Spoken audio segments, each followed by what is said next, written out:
Hello, everybody. Welcome to Beyond the Backboard Podcast, episode 6. My name is Omar. That is Earl. That is Max. How we doing, boys? Living life, baby. We're doing immaculately tonight. Living life. These are immaculate vibes. Living life like Larry. Bro, Larry would be proud of us right now. I'm sure Larry is a listener of this podcast. Larry needs to get his NBA knowledge from somewhere. Yeah, I mean, if you're not getting your NBA knowledge from here, where are you getting it from? Like, right? Like, come on. Well, I mean, probably from, like, Stephen A. Smith or, like, Skip Bayless or somebody reputable like that. But we're reputable, too. We're fans of the game, so we're pretty reputable, I would say. Yeah, for sure. I think we're all more reputable than Skip Bayless on most topics. That's very true. Skip Bayless is a very questionable man. I like Skip, though, bro. Yeah, that's my guy. Skip is fire. I like Skip. He's actually my... No, I'm just kidding. I was about to cap.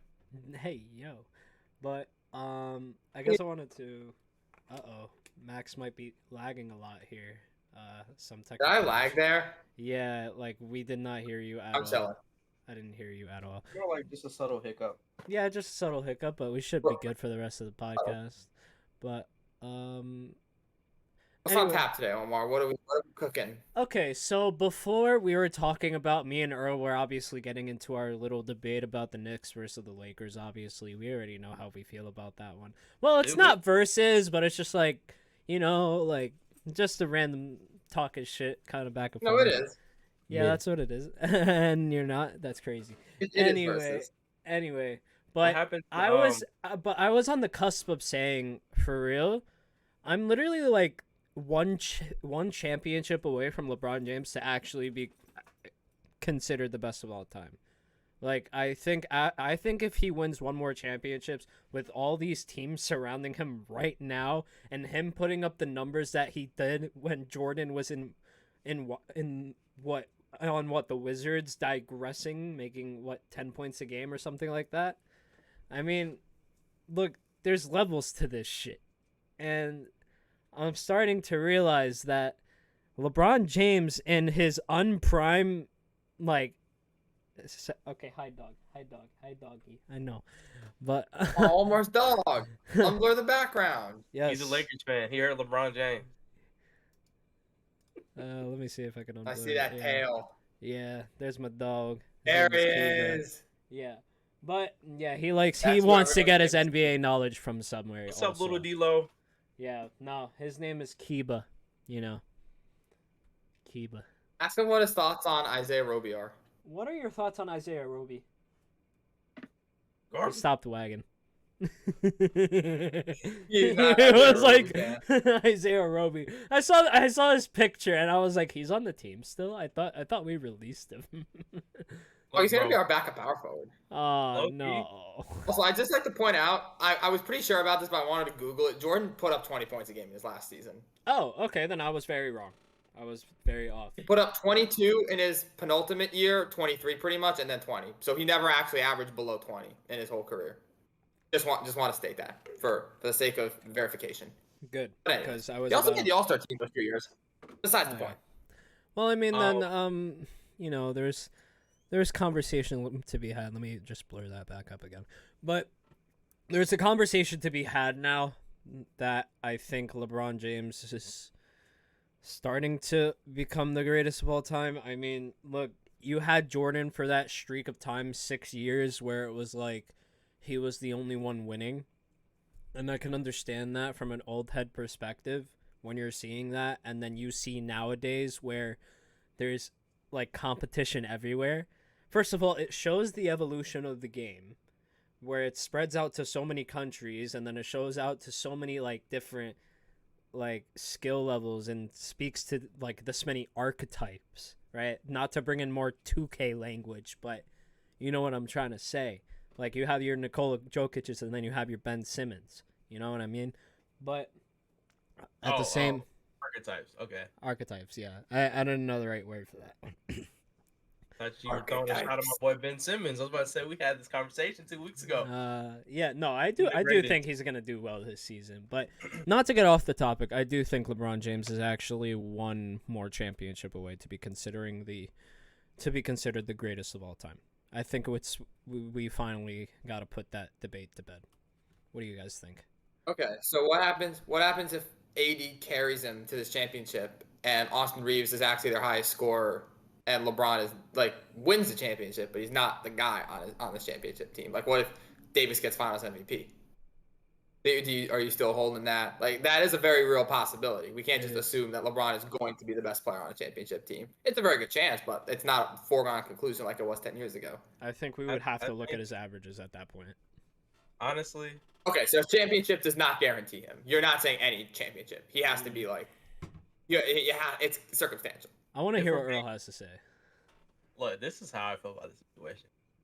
I feel like with LeBron James, the bar is always going to move. Like, as far as being the greatest of all time, I don't even think we can solidify, there's no way for us to solidify who the greatest of all time player is.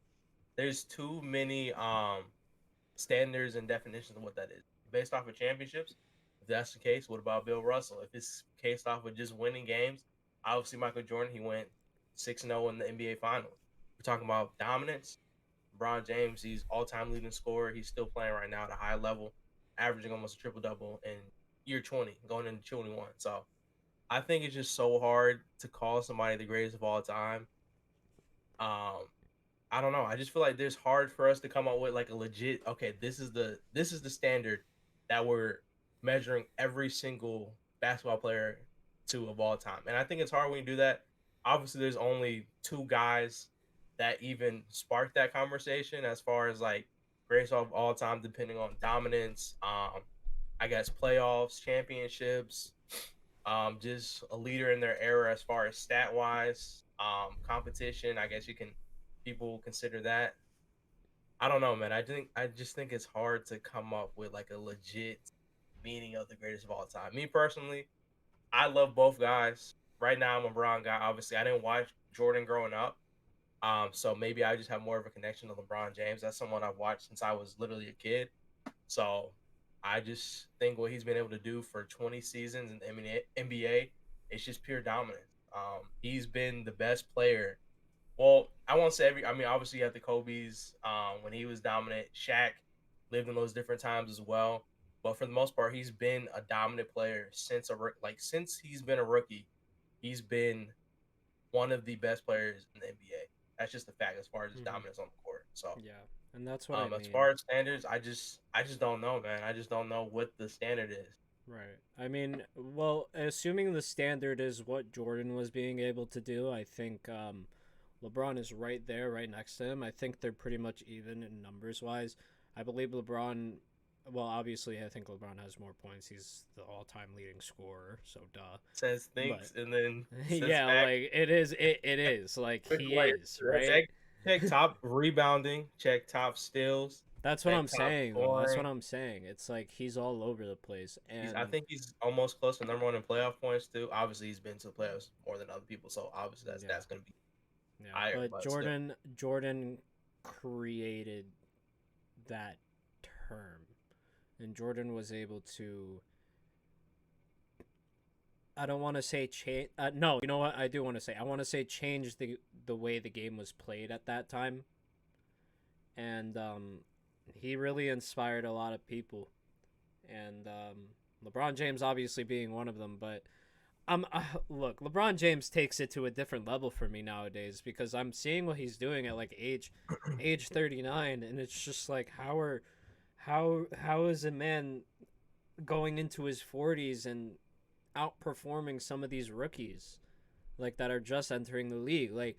You see Udonis Haslem, who just retired. LeBron James is maybe 1 or 2 years off of him.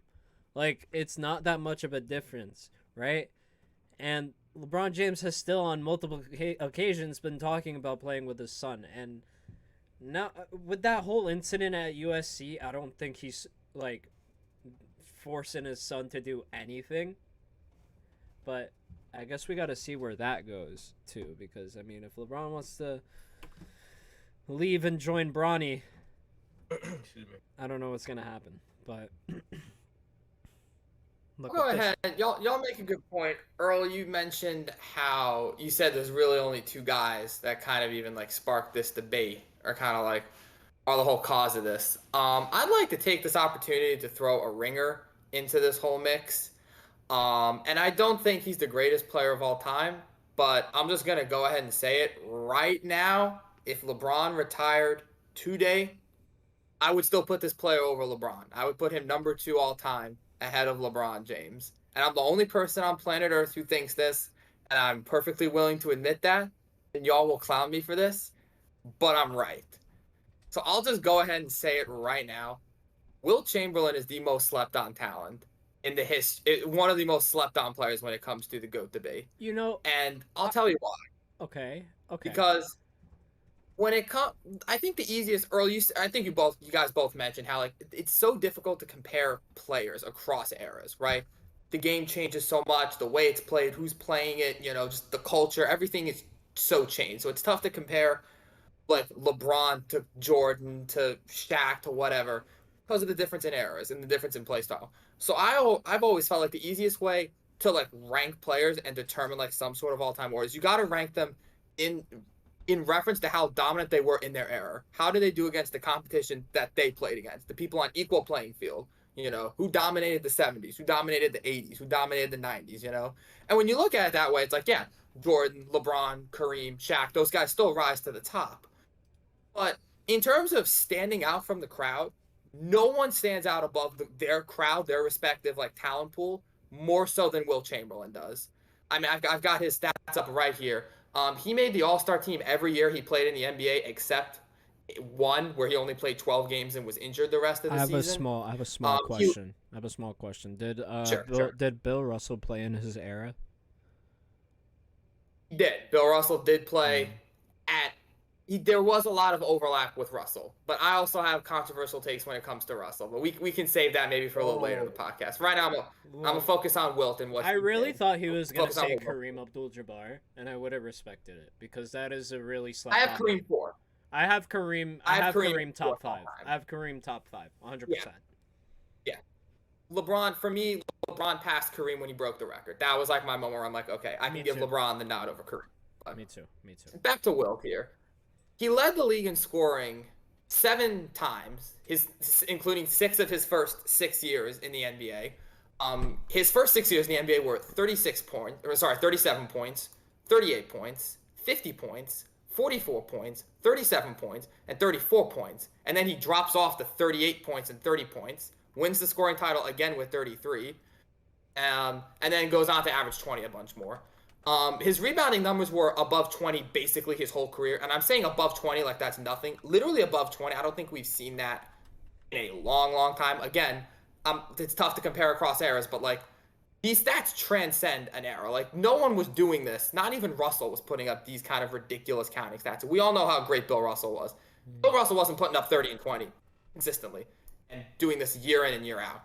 Wilt was playing. He was also extremely durable. People like to talk about injuries and reliability. Was playing, 80 games, 70 games, 48 minutes a night. One year he averaged more than 48 points a game. That's not a feat that can be taken lightly.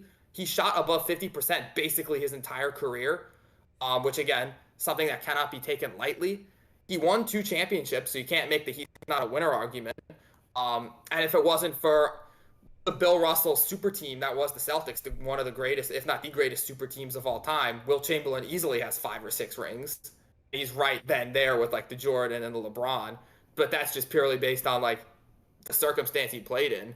But I don't think he's better than Jordan right now. I would have it Jordan, Wilt, LeBron, with LeBron still having some room. Like I do think LeBron, if he goes on to win another championship, I can give him that second spot of the world. Or if he goes on to have another 1 or 2 like top peak All-Star years, I can give him that second spot. But if LeBron called it quits right now and said, I'm calling it today, I just think I couldn't do it over Wilt because still to this day, Wilt retired 50 some odd years ago. But to this day, anytime an NBA player is breaking a record, it is a Wilt Chamberlain record. Now, those records have stood the test of time and are only getting broken now. And a lot of them have not gotten broken and will never get broken. The NBA rulebook may as well just be renamed Wilt Chamberlain's, or like the NBA record book may as well just be renamed Wilt Chamberlain's basketball reference page because that's basically what it is. Argument that nobody was as good as LeBron James coming out of high school, except for maybe Kobe Bryant. I mean, Wilt in his first year put up 37 points and 27 rebounds. We have to look at the competition there, though. Who was there except... Look, Okay. I'm looking at a handful of names here in Basketball Reference, right? And a handful of names here, and they were really only on the Celtics here and the Bucks. I got Bill Russell, Sam Jones, Casey Jones, Bailey Howell, Oscar Robertson. Yep. I think Oscar Robertson is right there with Wilt as well. John Havlicek. That's crazy. I'm sorry. That is crazy. I don't know. Oscar with Wilt in the same time is wild. I don't know. They're close. I mean, I'm not Wilt- saying Wilt- Oscar is way worse, or I'm not saying Oscar is like I'm not saying Wilt is way better, but I'm saying like he's better in the sense like he's right there, Oscar's right here. Wilt's up here, Oscar's down here. Oscar was not. He's not sniffing that breath of Wilt. Like, we want to talk about, like, okay, who was the competition that, like, he played? He played Bill Russell at center. He played Nate Thurmond at center. You know, he played guys that were like plenty of bigs who are in the Hall of Fame.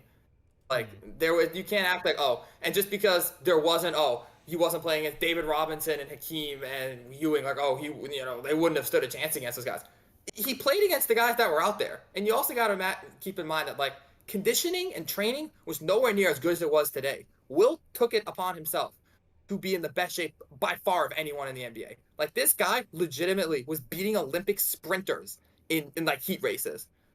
Like, he was so far above the curve, and he took it upon himself to become a physical freak of nature that nobody else was doing. So you want to talk about like changing the game? Wilt set the tone for NBA players' bodybuilding and physique and staying in shape. Will go on until the end of time. Like, so you want to talk about like transcending the game or whatever? He was literally the first guy to actually like train hard and have that kind of like innate athletic ability combined with insane strength, insane jumping, insane like fitness as well. Again, like you look at his stats, like he barely missed any games despite playing 48 minutes a night. That's insane. Is it not? Like, am I missing right. something here? No, like, you're 100% right, and I 100% agree with you.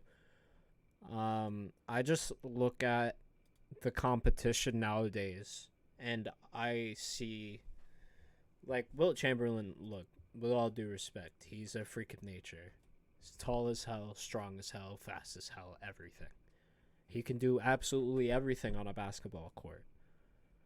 But isn't this man, like I'm looking at him now, if you just replace the face, I'm seeing Giannis.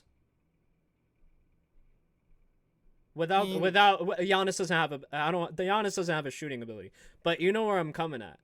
Like when has Giannis put up 35 points this season? When has he put up 27 rebounds? When has he led the league in scoring? When has he made the All-Star team every single year? I'm saying he has the physique of Wilt Chamberlain. I think that's fair. Okay, they have a similar body type and body build. But and what I'm also saying. Go ahead, Earl. Sorry, go ahead. I was going to say, I think this is where it gets so hard with the GOAT. Like, I feel like anytime we have a GOAT debate, this is exactly how it's going to go. No side of an argument is wrong. Like, all these players were dominant in their era. I agree with that. I just think we don't know what we're comparing the standard to. There's no floor-based minimum. Like, okay, this is what we look for the GOAT. Is it championships? Is it pure dominance in their era? Is it how many points they put up? Is it how many rebounds they contributed in their career? Is it how many records they broke? Is it how many individual stats? Is it how many games they won individually, not even counting championships? Is it playoff success? Is it regular season success? I feel like there's so many different factors. And I think I don't want to say it disrespects the game, but now that Max brings it up, there are a lot of different players, like all time, who've had great dominant performances. And to Max's credit too, it's like, how can we discredit a person from being dominant in their own era? They don't choose who they're playing. They just go on the court, they perform well, and they do what they do. We can't sit here and be like, okay. And then the whole big what if we drop LeBron James in the 90s or whatever? I mean, yeah, obviously he would dominate. That's cool. But we just will never know. Like, that's just hypothetical what ifs that we can never contribute to. So I think this is why the GOAT debate, I don't want to say it's dumb. It's hard to debate. Too many. I'm not gonna say too many. There's like 5 to 6. Like he has said, there's like 5 to 6 top guys who honestly have a great argument of being one of the greatest players of all time, in my opinion, at least. Max I'd say 5. Yeah, 5 I'd players. say 5. And 5 to 6. Yeah. I just think we just gotta respect our errors. I think the conversation of like you even got me thinking, I'm like, okay, dang, like you can't lie against numbers. Numbers don't lie. When you look in the record book, like you said, Wilt Chamberlain has a majority of those different records. When we see LeBron James breaking records, it's a Wilt Chamberlain record. Or like we just seen Kareem held that record for so long. LeBron James just broke that. And who knows who's gonna break the scoring record when LeBron just said it. Like it's just I don't know. I just feel like the game of basketball just transcends over time. So it's hard to say this person's the GOAT, that person's the GOAT. I think it's just like an endless conversation. I don't think you're wrong, Max. I don't think Omar's wrong. I don't think I'm wrong. I just think it's just a lot of different things. Like I understand your argument completely of Wilt being 2, even LeBron retires right now. He was dominant in his era. He put up numbers, he put up stats, and he was a part of championship team. He won 2 rings. So we can't even say the ring thing because Bill Russell has 11, and not a lot of people consider him in the GOAT conversation, which is kind of crazy too. 11 championships, like I don't know. So the standard is just hard to measure. I guess I could say. All right, then let's do this. You're right, like 100%. Like it's not. I don't want this to come off as like I'm hating on Bron or something. No, like I said, I think if LeBron can manage another championship or in like a couple good years, like I can move him ahead of Wilt for sure. Like it's splitting hairs, and it just depends on like what you value. But like I said, as long like you can make an argument for about 5 guys. 5 so to 6 wait, guys. let's do this. Let's do this. Earl, give me your top 5 all-time NBA. Oh man. Let's say not in order, for the sake of it. You know what? Okay, not in order. Not in order. Okay, cool. Bron. That makes it a little bit easier. Because again, like I'm splitting hairs between Wilt and LeBron here. Like they are, you know, they're better than every single other person who's ever picked up a basketball before. Like I'll give them a break. Dang, it's so hard too because I'm not even like it's not even guard. We're talking about all the time. Okay. I can go ahead. I can get mine so you can have a little bit more time, bro. I'll give mine in order just cause, but like you can argue the order. Like I'm not gonna be a stickler about any of this. Like I got Jordan 1, Wilt 2, Bron for now 3, and yes, I do think if LeBron wins 2 more championships, I'll put him ahead of Jordan. If LeBron, you know, like LeBron at 3 tentatively with time to move up, Kareem 4 and Shaq 5. That's my top 5. Okay. And then I think Bird probably just misses out for me. Bird's like 6. I'm gonna go. Where's Kareem? I'm gonna go. Wait, you say Kareem? Yeah. Yeah, I had him 4. Oh, my Kareem bad, 4. my bad. Yeah. Okay. Yeah, so Kareem 4, Shaq 5. Gotcha. I'm gonna go Jordan. Bron, not in any order. I'm not like Max. I'm sorry. Jordan, Bron, Wilt. I feel like respectfully, I have to put Wilt. I'm at Bill Russell in there, regardless of like he wasn't averaging like that. I mean, he was still. I think he was averaging like above 17 rebounds a season. I don't know. Careers. Somebody can check that for me. Yeah. I got you. It was like 17 and like 21, I believe. Of course. Would I have one more spot? You have one more. Also, Russell was mostly above 20, 23s, 24s. Okay, cool. And then the last spot, I'm gonna switch it up a little bit. I'm gonna say Magic Johnson. I want to throw a point guard in there. Okay. I feel like Magic Johnson, since he got into the league, like he was. I don't want to say he was asked to do a lot, but as a rookie, he played dominant, contributed to a championship. Not a lot of guys can do that, especially in today's NBA. I mean, we see our young stars. Some of them haven't been getting into trouble, respectfully, or injury problems. He did his thing, and I arguably feel like if the whole situation with his age situation or anything like that wouldn't have happened, I still think he could play a really, really long and dominant career, and he maybe even won more championships, in my opinion. I think just the new situation that brought up, it just kind of shortened his career, in my opinion. So that's my top 5. Yeah, you can definitely make a very intelligent argument that Magic had the best rookie season of anyone ever. Definitely. Like I don't know off the top of my head the list of best rookie seasons. Obviously, Wilt is probably up there as well, but like you said, winning a championship and being the focal point of that team. And from what I remember, like he was the guy who put them over the top in the final game of the finals that year. So doing that as a rookie, you can definitely argue Magic. I would put Magic a little bit lower. I was about to say, personally, I'd have him a little bit lower, but again, we're splitting hairs here. Yeah. I was about to say the only person who can put only person who can argue against Kareem Abdul-Jabbar on a team and actually have a valid reason to, Magic Johnson. Only guy who can actually go up there, yell at Kareem, and Kareem maybe sit back and listen for a second. Mm-hmm. Well, Go ahead, Omar. my main source of the Lakers history has been the Lake Show, and it has been canceled since then. So R.I.P. I really liked the show for some reason, but apparently, like the Lakers organization, like Jeannie Buss didn't like it apparently because it was like an over dramatized event. Mhm. So I mean, they obviously Hollywood. started, which they like put the warning for, and I get that, but they were still like pretty upset about it, which I can understand. But I'll go into my top 5. So I'll put it in order. Michael Jordan, LeBron James. I got Kareem.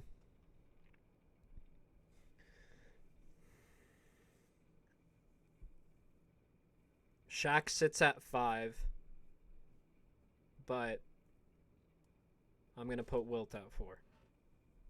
It was between Magic and Wilt for me, but I can't argue with Wilt's numbers.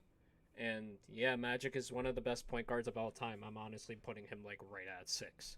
Like I'm not disrespecting him in any way, but man, that the whole thing really derailed his career, and I believe if he had that time, we would be talking to him in the same light as we talk about Michael Jordan, LeBron James. Like we would talk to him, we would talk about him as the third best player, undisputably the best of all. Like I think we would have. Yeah, I think you just need a couple. Like more you said, it's impossible to say, but like there's that potential was there. I think. Like you said, he's already top 10 or top 5 all time, so it's not unrealistic to think that if he had 4 or 5 more good years, what he could have done with them.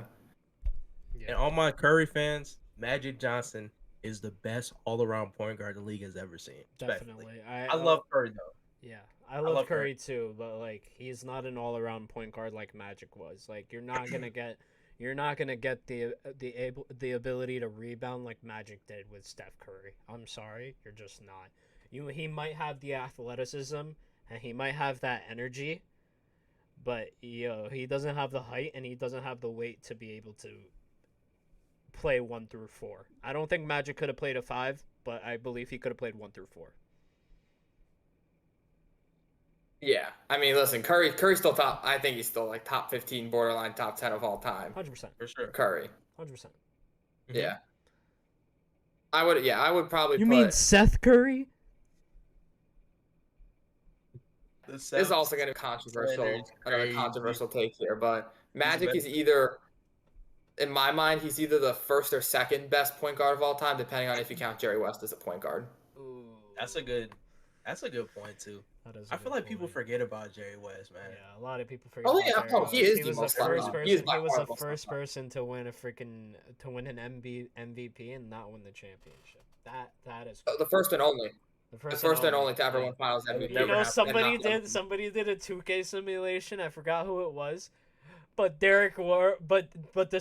2K sim, Derrick Rose won, and like the Memphis Grizzlies won the championship. It was so funny, and it was on Chicago. It was like back in the day, but like he won the MVP, and the Memphis won the championship, and I was like, damn, that's the second time it's ever happened ever. Yeah, prime D Rose. But yeah, West was doing that about 50 years sooner, and in real life.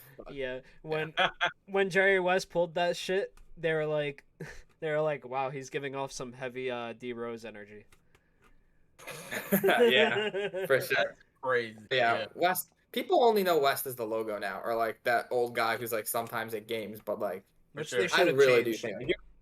I believe they Yeah, should have changed. if you count him, I don't. I think it's Keep it fine. the same. It should be West. It's always been West. There's a reason it's West, Classic, in my man. opinion. But I mean, like, I like what they did with Kobe. Like, he's getting a statue, and right in front of the Staples Center. Like, that's a great way to commemorate the Kobe Bryant. Yeah, But, for sure. I mean, like, making him like a logo. I think that could have been. Keep it the same, bro. I I feel mean- like the logo is just something that just doesn't need to be touched. It's fine. There's a reason he became the logo. Let's just keep it that way. There's been dominant players, obviously LeBron James, Michael Jordans of the world, but I think Jerry West, he just has his category of his own right there. Just let him have it, bro. Everything doesn't need to be touched and changed. Right? Preach, Earl. Preach. Like it just looks nice. Like I literally can't. I don't want to say it's like erasing history, but like we're literally gonna start over a brand new brand of basketball. Like I just think it just looks cool, looks fine. Logo is something I grew up with. We all did. I don't know. I just don't see it. Everyone has. Anyone who's ever watched the NBA, except like pre-1960s. Yeah, but you want to know who's truly the best player of all time? Hakeem Warwick. No, it's Julius Randle. I knew it. Oh, sorry. I got them confused a lot. How hard was that to say? Very. I loved it. I wanted to say it in my top 3. Former Laker legend. Former Laker legend, yeah. Legend. Y'all wish Summer y'all League kept legend, your though. current core. Oh my god. No. Yes, We won a definitely. championship. I mean, We're good. We imagine got a if new y'all core. had Brandon Ingram, Lonzo Ball, and Julius Randle along with LeBron James. We would lose. And they wouldn't have LeBron. That's what they traded to get LeBron. What was No, Brandon? They Brandon traded. Ingram They was traded him to but get they had to get rid AD. of him. They traded him to get AD. LeBron was Wait, signed. sorry, I'm stupid. You're right. I'm Yeah, actually an idiot. LeBron My was bad. signed. Bro, Continue. I'm an idiot. Never mind. Brandon I forgot Ingram- they moved that look, AD this for is him. Bro, the they would first of Brandon all Ingram- they would arguably No. still be in contest for finals. I believe so. No. If they had that current. They arguably are still in contest for finals. No. But but like imagine with Lonzo Ball, freaking No. Brandon Ingram, and then Julius Randle. No. Julius They Randle. won a championship LeBron though, James. and they might Look, win another. Time out. Julius Randle, LeBron James. I don't know. We talked about this too before. I don't know how well those two could coexist, especially young Julius They would Randle. not. 2, Brandon Ingram was a shell. If you guys know Pelicans Brandon Ingram, who's confident, takes his shots. Brandon Ingram playing on the Lakers did not have that full confidence, especially when LeBron James came. Bro, that was like his first year in the league. It was like a No, first, it second year in the wasn't, league. bro. First, second It year was in the like, league. bro, it was like his 3rd or 4th year when LeBron James came in. I'm pretty positive about that. Brandon Google Ingram, that no more. because he was drafted before Lonzo Ball. Like Earl, I don't know about how the Lakers fans feel, but I feel like y'all are not regretting the decision to trade for AD, win a Not at championship, be in Not at contention all. last year, and now currently are in contention again. Like I feel like it worked out okay for both parties. Very I mean, well. yeah, no, don't get me wrong. Like, it did indeed work out for both parties. But all I'm saying is, like, We have I a new think it young would- core, Omar. We got Austin Reeves. We got. Reeves. I consider D'Lo. He's still a young point guard in the league, a younger point guard, not a. Well, I super mean, young you brought point him guard. back too. We got. He's in his prime. He was He's part in of his that. Mora is only 25 years old. Like those 3 youthful core guys, they're gonna play for us for a long time. We got Cam Reddish, obviously still experiment, super young guy. Jackson Hayes, a lot of untapped potential there. I think in the right system, he can be a great player. But I love our young core, bro. We traded away those really great players for superstar player Anthony Davis, who at the time, regardless of what people say about injury, for 2020, he played the whole season. Before we went to COVID, whatever, Yeah. I think we were top 3 seeding in the whole NBA, like just overall. In the West, I think we were 2nd. I can't remember, something like that. But we were dominant before the bubble. So people were saying, "Oh, it was the bubble who made us on." No, we were one of the best teams in the NBA before the whole bubble thing happened. We just took advantage of that situation, locked in for a month or 2, played good basketball, AAU basketball, some people would say, and we won a championship. Like, who else would you want to play an AAU circuit style than LeBron James, one of the best high school players / AAU players of all time? So, you know what it is. We won that championship. I'm with Max. We don't regret it.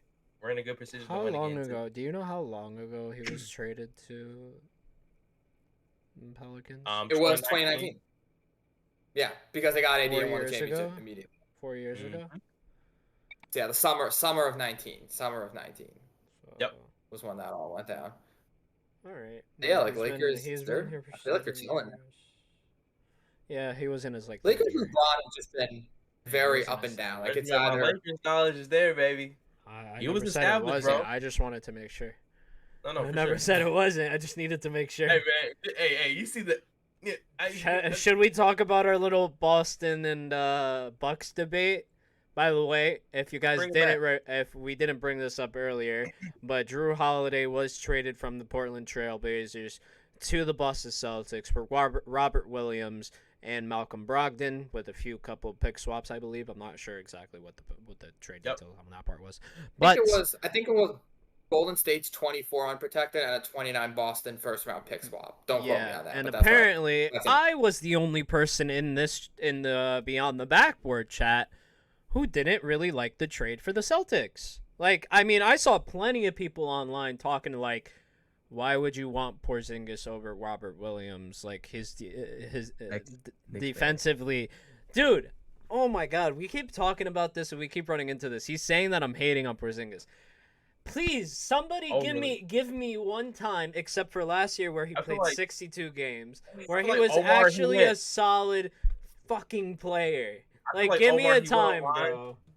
Okay, community who hates Kristaps Porzingis, and he starts saying everybody hates Kristaps. People who just didn't like the trade.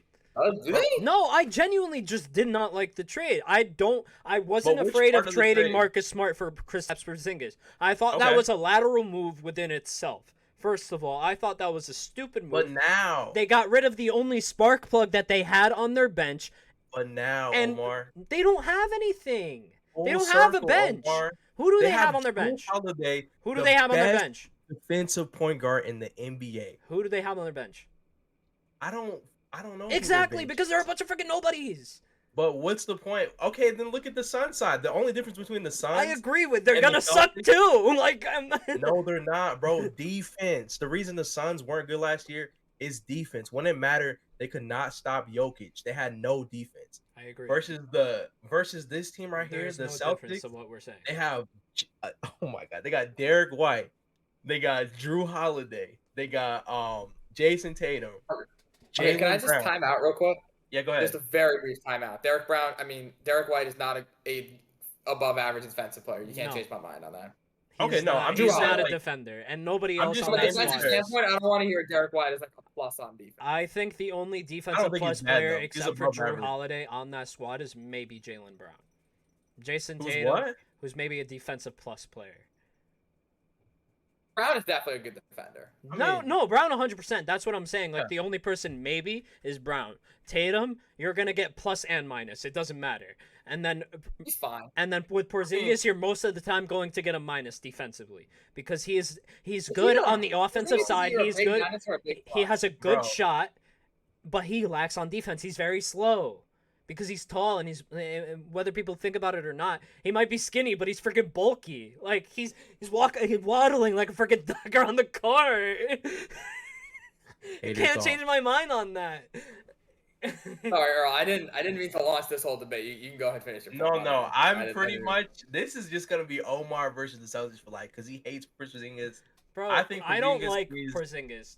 Give me a reason why I should actually like him as a player. What he did to me and Max's organization. Well, that's the thing. I can't give you a reason to like somebody, bro. That's your opinion. I'm just saying, if we're just sticking to basketball, Porzingis being on that team is not going to make them worse. Respectfully. Yeah. If you want to compare injuries, Robert Williams has been injured the last 2 seasons. If I'm choosing, do I want to take a chance on Kristaps Porzingis or another season where Robert Williams just doesn't play really at all? I'm going to take the chance on Porzingis. I'm sorry. And that's no offense to Robert Williams. I love his game.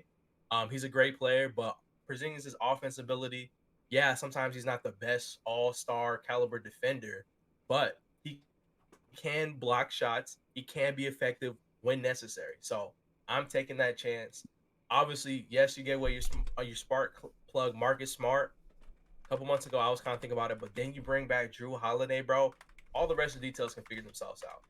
Yeah, as long as you have a combination of one of those guys on the floor, like think about it. If you have a combination of just 2 of those guys on the floor at all time, between Porzingis, Tatum, Brown, and Drew Holiday, I think you're fine, in my opinion.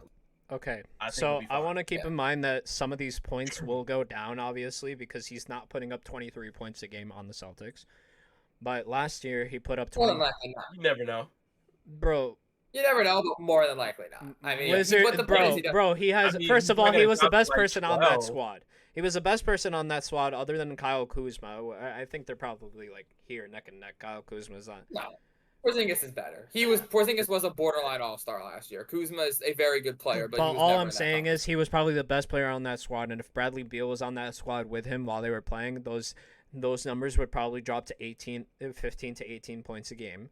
And then on top of that, I'm not seeing a lot of defensive stats here. I'm seeing rebounds are a plus, good for him, right? His shooting, good, 49% from the field, great. Is this StatMule? No, this is stats from Google.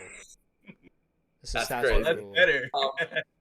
Well, basketball reference, and he's averaged at least 1.5 blocks pretty much his entire career, I'm except for just 1 not year, which seeing he averaged blocks on my 1.3. screen. That's why I didn't say. Okay, yeah. Well, his entire career, it's been 1.9, 2, 2.4, 2, 1.3, 1.6, 1.7, 1.5, 1.5. So he blocks, rebounds, basically 7 to 8 his whole career.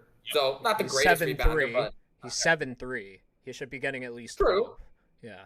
he should be getting more rebounds. He should be, but let's not act like he's a poor rebounder for He's Yeah. not. a No, he's power not. forward or a center. My thing And- is when he goes down, because let's be honest, he's an injury-prone player. Like, we can tell that He with is. history. And Earl likes to say I hate on Porzingis just because, like, I like to use his injury as a reason that he doesn't play well. And you know what? I'm gonna use it here because I feel like it's very valid in the sense where last year was the only season where he actually played more than 50 games.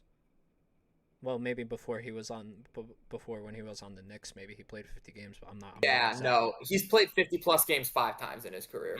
Okay, that was probably very wrong. I'm looking at something. Another It was. Knicks fan He had- hater he reason. did I 72. shut up, you. Enough That's at you. what I'm saying. Just created a I status. think we can all agree that, like, when But- healthy, Porzingis can be a very good player. But the biggest sure. concern with him is, of course, health. Like, I think I'm picking the Celtics to make the conference finals with the Yep. assumption of health here. Like, but again, with Porzingis, that can be a risky maneuver. Like, is there a chance he goes down with either a season-ending injury or a nagging injury that hinders his play throughout the whole season? Yes, There's a he has solid definitely an 45% elevated chance of that. that'll happen.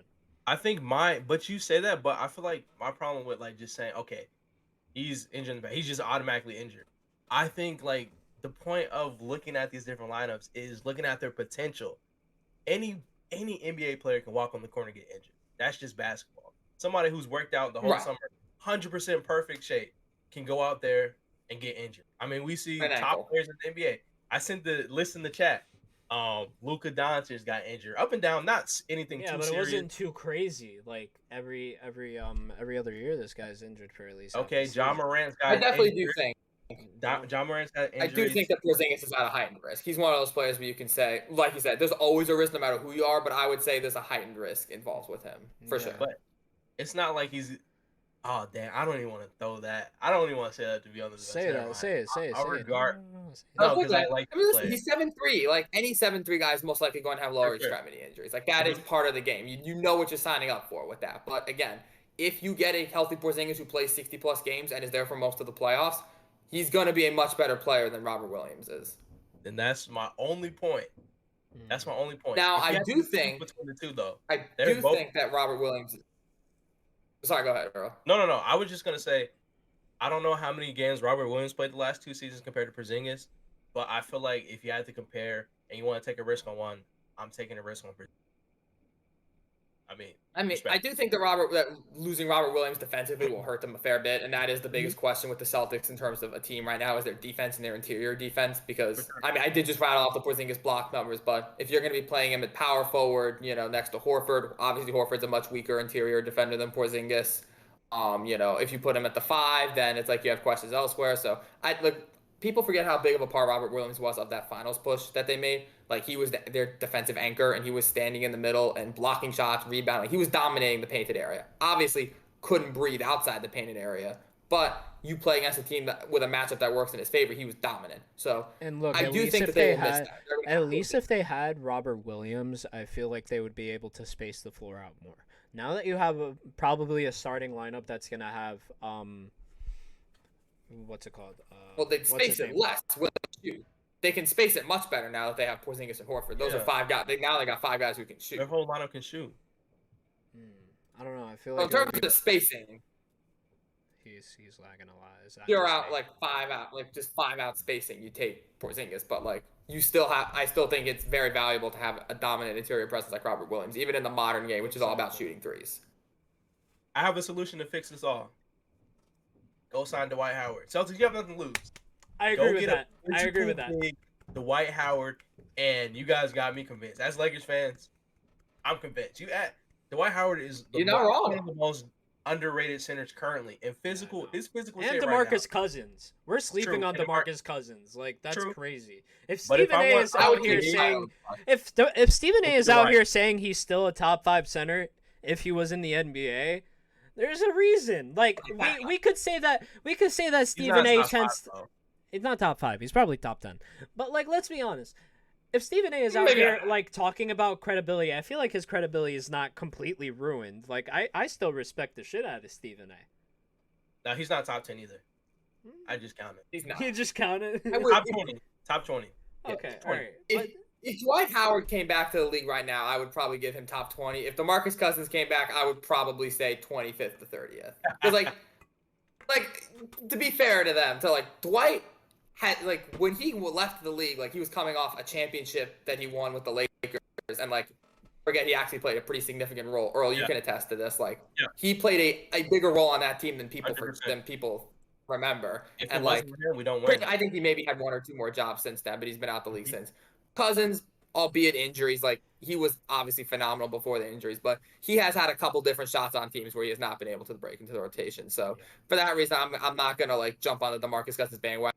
But like the last we saw Dwight Howard in the NBA, for the most part, he was holding up a championship trophy. That like a small part of that. Actually, I don't even want to say a small part. A decent part of that championship trophy was thanks to him. So I think you're right. Celtics are a team that absolutely could use a DeMarcus Cousins. Any team that needs just like that backup center who's still uber athletic, very talented, is played basketball for a long time, played at the highest level a long time. Dwight can still come in and give you 15, 20 minutes a game. And if you're the Celtics, that's all you really need at center spot. Because you still got Horford, still got Porzingis. Like he'll be fine there in terms of the major guys, the starters.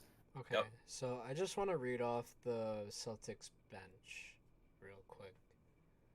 Just so. Oh, okay. Who are we starting? We're starting. Are they starting Derek White or not? We're starting Derek White. We're starting Drew Holiday. We're starting Jaylen Brown. We're starting Jason Tatum, and then we're starting Kristaps Porzingis. Okay. Go ahead. That's the 5. Because that's the only way I feel like it's gonna make sense. Because you have to throw Al Horford and like other people. You have to give him the backup center position. That's just how it's gonna have to roll. Yeah. Just looking at the roster, here, you have Delano Banton, you got O'Shea Brissett, who's not too bad. You got J.D. Davidson, Sam Hauser, Al Horford, Luke Cornett, Svi Mihalu. I don't know how to say his name. I'm sorry. He used to play for the Knicks. I love Svi. I love me some Sviavani Mikhailuk. He's one of my favorite players. Someone please send me one of his jerseys. I love me some Svi. We got Peyton Pritchard, Jay Scrub, Lamar Stevens, DJ Stewart, and Jordan Walsh. I feel like Jordan Walsh might be good, but we got to see where that goes. I don't know yet. Yeah, I mean, it's like you said, you got Horford as a 6th man in that scenario, and then a big drop off. Like, in order to make that bench work as it is currently, and Neema's Queta. Oh well, that changes everything. Yeah, I know, right? But another center. In order to make, I feel like in order to make it work as it is, you're banking that Jordan Walsh is going to be a very NBA ready player who can play 20 minutes a game, 25 minutes a game, and give you elite level defense.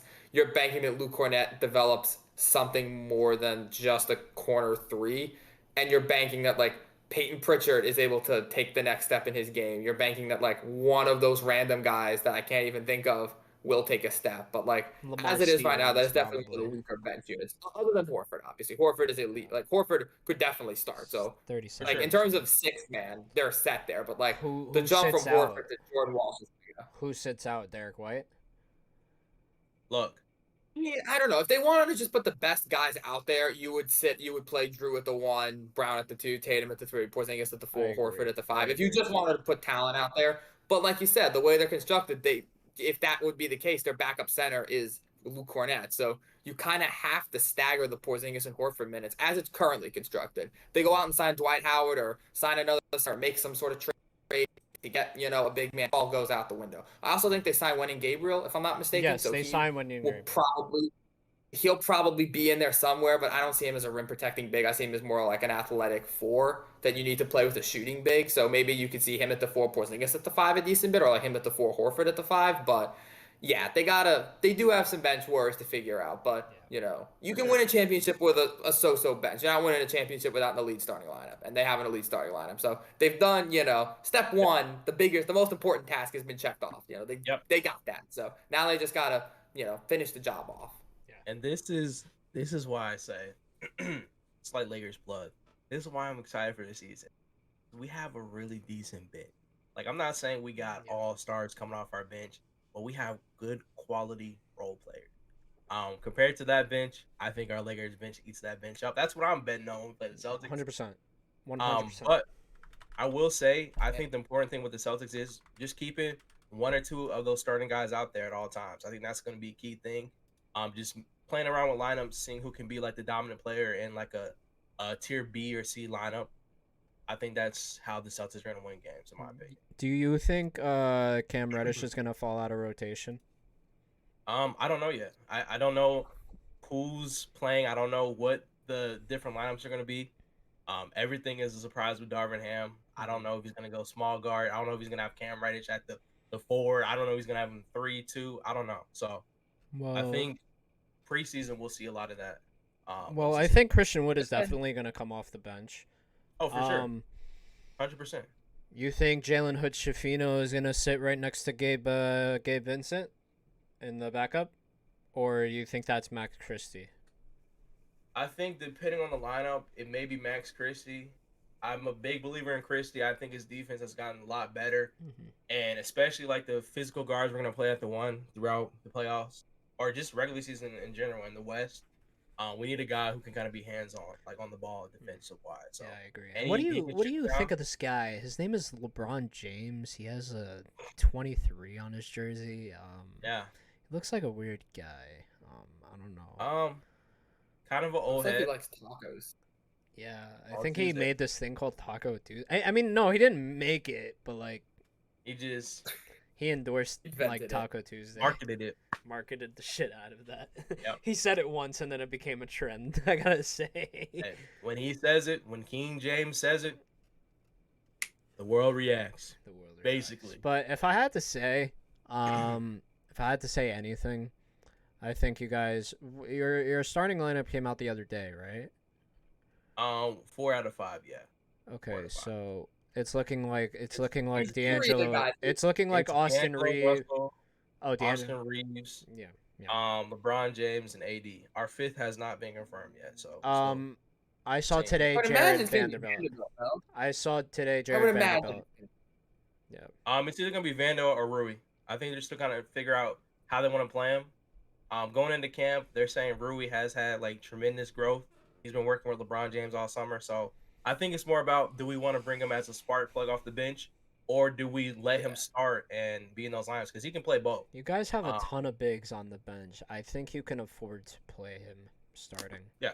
And the thing about Vando is he's a guy you kind of want to start because he doesn't he can't create his own offense per se like a Rui Hachimura. He come off the bench and average 15 points off the bench. Yeah, I'm not Jared Vanderbilt, he's a great defender in a lot of these different flex lineups. I don't know. I just think it's just going to come out to when training camp's over, they're going to use preseason as an experiment to see who plays the hardest, and that's who's going to get the last job. But I'm glad my guy Reeves, if y'all seen the picture, Ron and AD called him up to be in that big photo, the big 3 photo.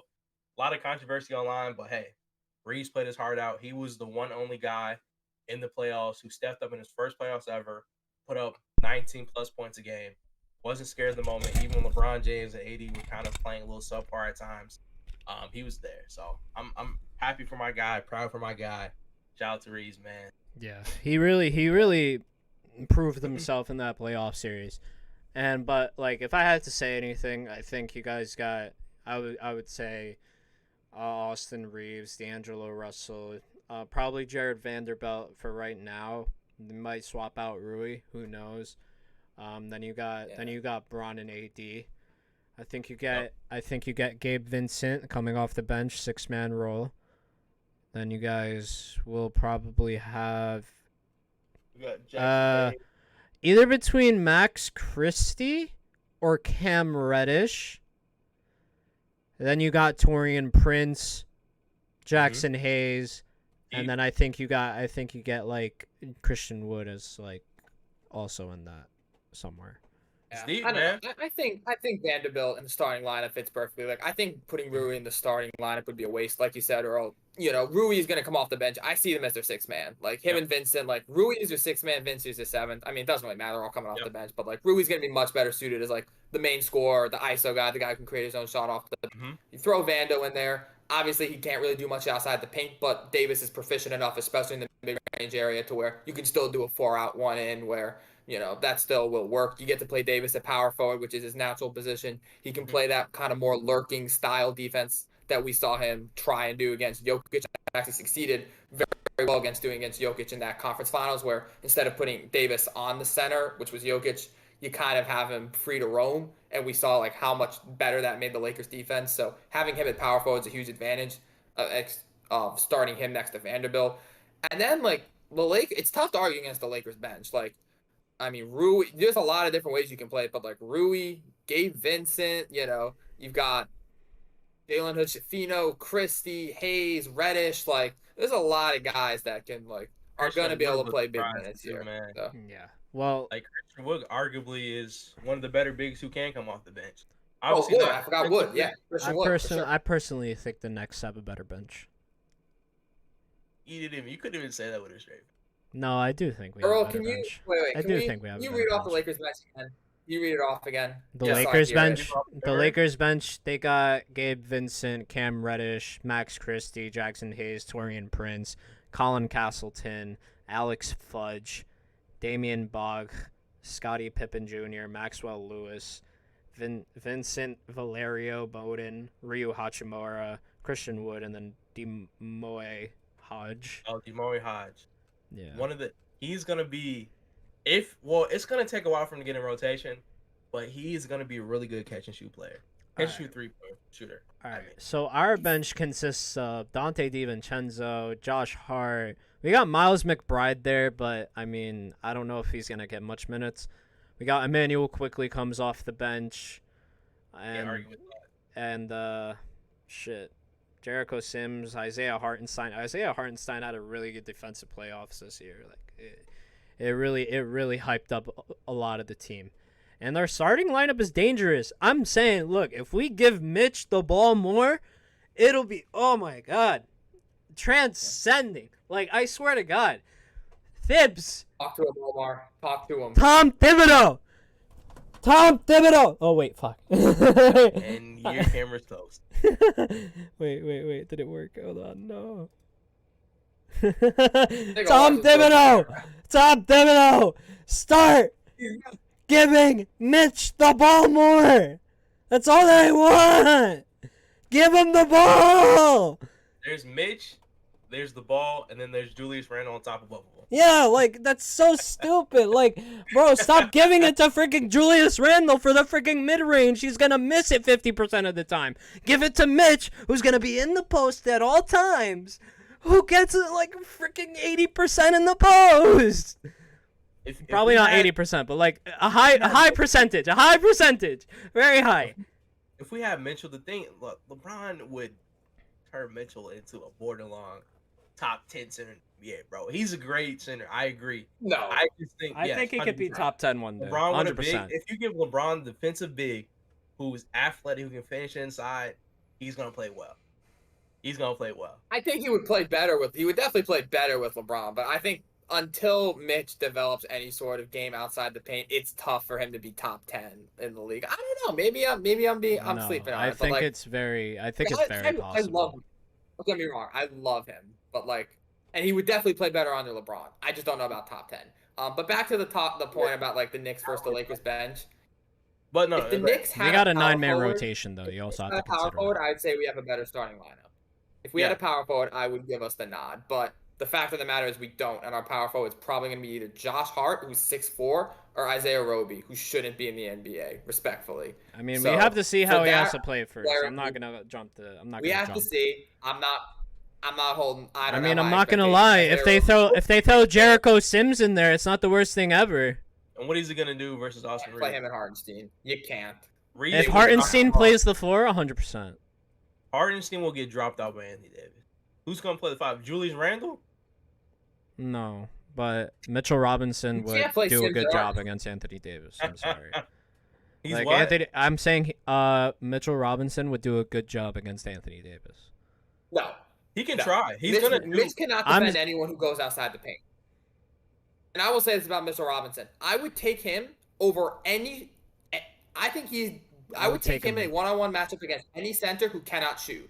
So that means 100%, against Gobert, against Evan Mobley, against Jared Allen, against Nick Claxton. 100%. I would He take him in babied one-on-one Evan over Mobley. any of those guys. He welcomed him to the NBA playoffs. He did. did. Against a player who cannot shoot, I would take Mitch 10 times out of 10. But as soon as a player has a shot that ranges from beyond the paint, Mitch he can't survive out there. I think Mitch has a shot that we're not seeing. I think Mitch has a shot. 100%. No, he AD doesn't.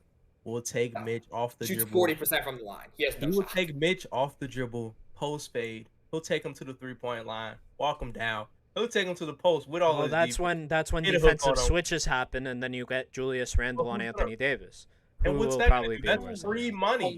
No, That's no. donating points. That If is you put donating Julius points. Randle on That Anthony is Davis, donating that is points. That's free donating points. points.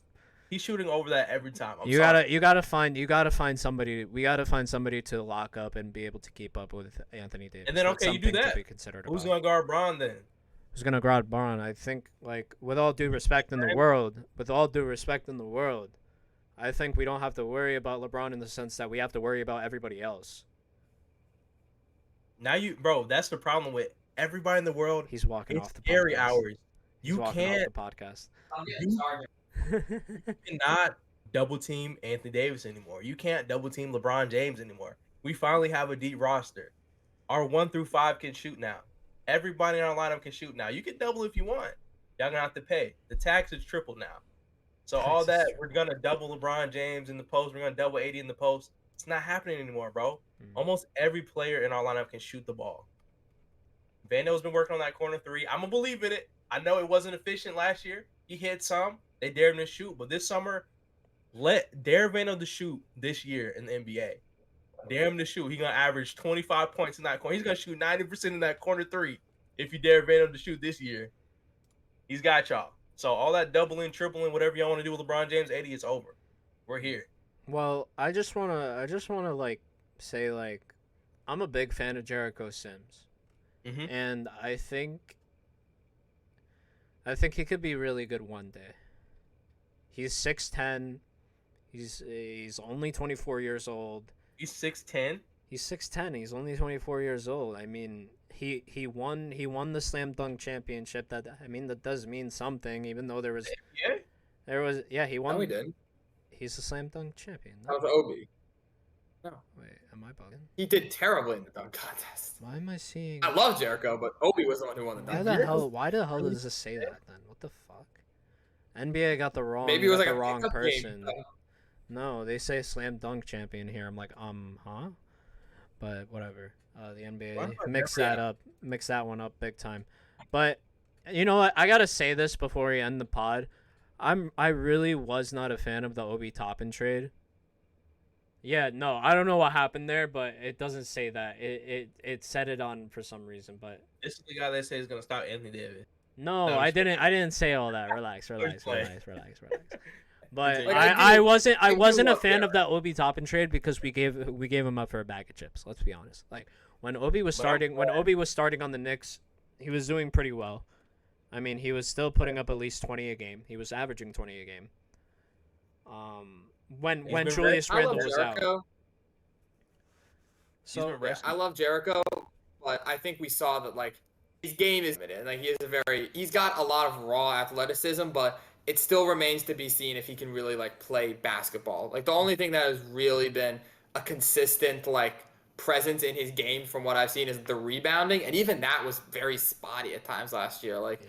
he doesn't needs to have the work on defensive instinct. He doesn't have the offensive skill set. He doesn't quite have he doesn't have a command of the game yet. Like, he can jump out the gym, he can sky over people and dunk on him, get rebounds, but you need to be able to do a lot more than that to play in the NBA and to play at a high level. So I would love to see Jericho take some steps, but now I think he deserves consistent minutes. Certainly not over Mitch or Hartenstein, and certainly not with either of them. Yeah, 100%. I agree with that. I just think he can. I'm just saying, like, he could develop into a really good center one day. He just needs. He needs experience. That's the thing with Tibbs. He doesn't give these young guys experience. Like, Quentin Grimes. But did you also realize Quentin Grimes came from no playing time to immediately being a starter? Well, because he didn't, when he was drafted, he didn't play up until, because he got drafted 2 years ago, and he didn't play the first half of the season. But then when COVID hit in the, I guess, the winter of 2020, 2021, and everyone started getting hurt, Grimes got to actually, I forget if he started that game against Milwaukee or if he just played big minutes, but he came out of nowhere and dropped like 30 points, had like 6 or 7 3-pointers, and it was like this huge coming out party. And then he also got COVID and had to sit out for a while, and that kind of like dulled the party. And then I think he got hurt and had to sit out the second half of 21. But all throughout last year, like to Tibbs' credit, I think he knows what he has on his hands with Grimes. I think it would take a very incompetent coach to not see the potential in Quentin Grimes. I think Tibbs is misusing the heck out of him as it is. I would love to see Grimes like actually have plays run for him, actually get shots. But it's tough when you got guys like Jericho and Deuce who, like, they did get opportunities to play this year. Neither of them really took the most advantage of it. Like, if we're just being honest with ourselves, as this comes from someone who watched a lot of those games, neither of them really stood out as guys that are like, okay, when the people they're replacing are healthy again, should still be getting minutes. Like, Grimes immediately was like, he stamped his presence, and it was clear that he should be getting minutes over these guys, even when healthy. But 100%. Like, if Mitch and Hartenstein are healthy, Jericho should. His defense makes up for some of the things that you like. Some of the points that he can score as a shooting guard, it gets overlooked by his defense and the way he covers up Jalen Brunson. You're talking about Deuce or Grimes? No, Grimes. Yeah, he covers up Jalen Brunson really well, I gotta say. Like, you can't tell that Jalen Brunson is bad at defense when Quentin Grimes is on the floor. Yeah, because Grimes carries. For sure. And when he stole that ball from Jimmy Butler, remember in the playoffs, that was immaculate. I do. We'd lost the game, but it was great. He was on one leg. But you know what? I think we're going to have a really good year this year. I think Dante DiVincenzo is really going to give us another spark off the bench. I think with his connection with Josh Hart and Jalen Brunson, it's gonna prove a lot of these people wrong.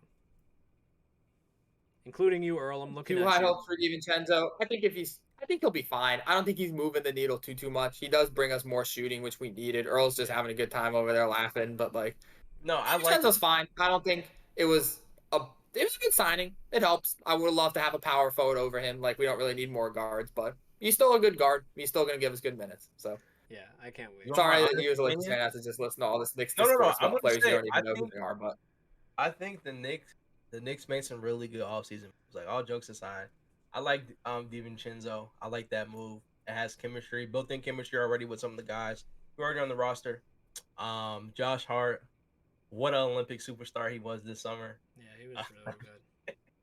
No, I'll do respect. I think you guys have a great team. You guys got a lot of hope. I don't know. I think we've been making questionable moves for such a long time. Now all of these mediocre moves that we're pulling off right now is looking really, really good. So, but don't worry, you got Donovan Mitchell and Giannis coming. No, Giannis is no more. And Embiid. We got Embiid. No. Giannis is no more. Embiid is in play. All right, guys. But I guess we'll end episode 6 there. Thank you so much to my co-hosts today. Thank you so much, whoever tuned in. By the way, I just want to announce really quickly that all of our podcasts are gonna have video and recording on Spotify. So make sure to follow the Beyond the Backboard podcast on Spotify as well as YouTube and Instagram and TikTok. Like, we're all over the place, guys. You can follow us everywhere. help us blow up. We only got like 11 followers right now or something, but next week we'll have 1,000, so don't worry about it. yeah, word. Like we're gonna do Omar, something new. We're Omar's gonna been figure killing it the out. Spotify game. Yeah. Omar's been killing the Spotify game for Anyway, sure. So guys, go check us out over thank there. you to the casual viewers every other day, and peace out. Peace out, guys.